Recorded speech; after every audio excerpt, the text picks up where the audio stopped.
What's going on, guys? Johnny G Reacts here, back with another video. I know it's been a while. It's been like a week, but I had to do some schoolwork, man. But we're gonna get back in this thing, man.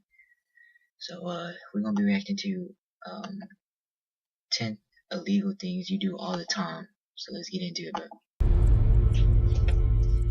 While most of us try and be good law-abiding citizens most of the time, we can be breaking the law without even knowing it. Yes, you can technically call yourself a small-time criminal if you have ever been involved in any of these illegal activities. Using a fake name online. What? So you're filling out an online registration form and you enter a fake name that makes you chuckle, like Seymour Butts or Megan Cox, and you don't really think much of it. After all, why should you give your real name to every single site you register with? But did you know that entering a fake name can get you arrested and charged with hacking? What? The Computer Fraud and Abuse Act states that when you give a false name, you are gaining access to a website in a way that its owner didn't authorize. In other words, you are claiming to be someone you are not to try and access a page, which constitutes hacking and could land you in prison for 5 to 20 years. 5 to 20 years? Connecting to public Wi-Fi. You're out in public, desperately need to go online, and your smartphone locates an open network nearby. Your prayers have been answered. But we are here to tell you that Wi-Fi squatting is in fact illegal as per the Computer Fraud and Abuse Act, which states that it is illegal to access someone's connection without their authorization. Makes sense considering you're freely using a service that someone else is paying for. Several years ago in the United States, a man was arrested and fined $400 for regularly parking outside a cafe with his open laptop and tapping into their Wi-Fi connection. Laws on public Wi-Fi have become somewhat lenient, but according to many lawyers, the lines are still blurry. Littering.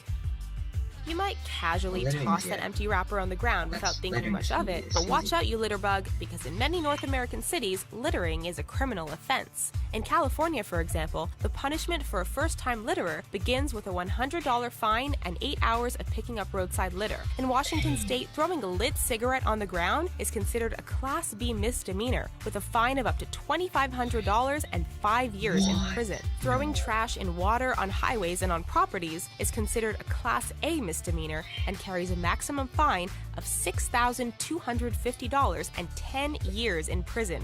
Betting with friends. Ever wanted to make a $2,000 bet with some of your friends? In case the thought ever crossed your mind, beware. Did you know that it is illegal to bet $2,000 in one day within a group of 5 or more people? If you get caught, you're headed to the big house for up to 10 years. Who knew that a friendly bet could ruin your life? And if you think they take this law lightly, you are wrong. In 2005, a man named Sal Colosi was overheard betting the forbidden amount amongst friends in a Virginia bar. The person who overheard this just happened to be an undercover cop, and the next day, an entire SWAT team showed up at his doorstep and accidentally shot him to death. Cursing. If the F-bomb is irregular in your vocabulary, you might want to watch that potty mouth. In many U.S. states, people have been arrested for using curse words in public. In states like Virginia, profane or indecent language in public is a Class 1 misdemeanor, and in 2010, a Milwaukee man was fined $500 after a police officer heard him swearing in casual conversation at the back of a bus. Apparently, swearing in public disturbs the peace and poses a quality of life issue to those unwillingly exposed to such profanity. Sharing passwords. You may think you're doing something nice by giving your friend your Netflix password so that she too can binge watch her life away. And while we do believe you are a nice person, you're actually cheating the system by paying for one account and allowing access to multiple users. Maybe we can forgive you for giving the password to a close family member, but don't go spreading it around too much or you'll attract suspicion. Netflix has begun to find ways to stop people from password sharing. Sometimes if there are too many people trying to access one account, Netflix will say it's currently unavailable. This is definitely one instance where sharing is not caring, but stealing. Not claiming your eBay earnings. eBay is a fun online place to make money off items lying around the house that you simply don't need. And if you do your research and play your cards right, you can make quite the fruitful income. But selling on eBay works like a virtual store, therefore it is considered a business transaction between you and the buyer. This is why, just like any job, you must claim your eBay earnings at the end of every year. Not doing so is considered tax evasion. This law isn't strictly followed because people don't think of selling something on eBay as being real income that needs to be claimed. If you are one of these people, we're just warning you, don't be surprised if the tax man shows up on your doorstep. Writing disturbing material. If you write something that someone may consider disturbing, you can get fined and even end up in jail because of it. This law is something that can be all too easily broken, but it does make sense considering it is difficult to tell whether the person actually means to wreak the havoc they write about. And perhaps it is better to watch out for the kid who writes about a fake attack on his school, which is what actually happened with an Oklahoma high school student who was suspended and arrested after his teacher discovered said story. It is clear that this disturbing material law draws a very fine line, and you need to be careful what you share with people. Carrying a permanent marker.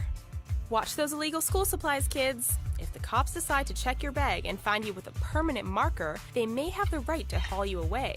According to most anti-graffiti laws, it is illegal to carry broad-tipped indelible markers, and it is also a crime to buy permanent markers for someone under the age of 18, as they can be used for acts of vandalism. These laws are in effect in many U.S. states, from New York all the way to California, and seem somewhat silly given that there are many other more dangerous ways you can commit acts of vandalism if you really wanted to. Come on, fess up. What have you done?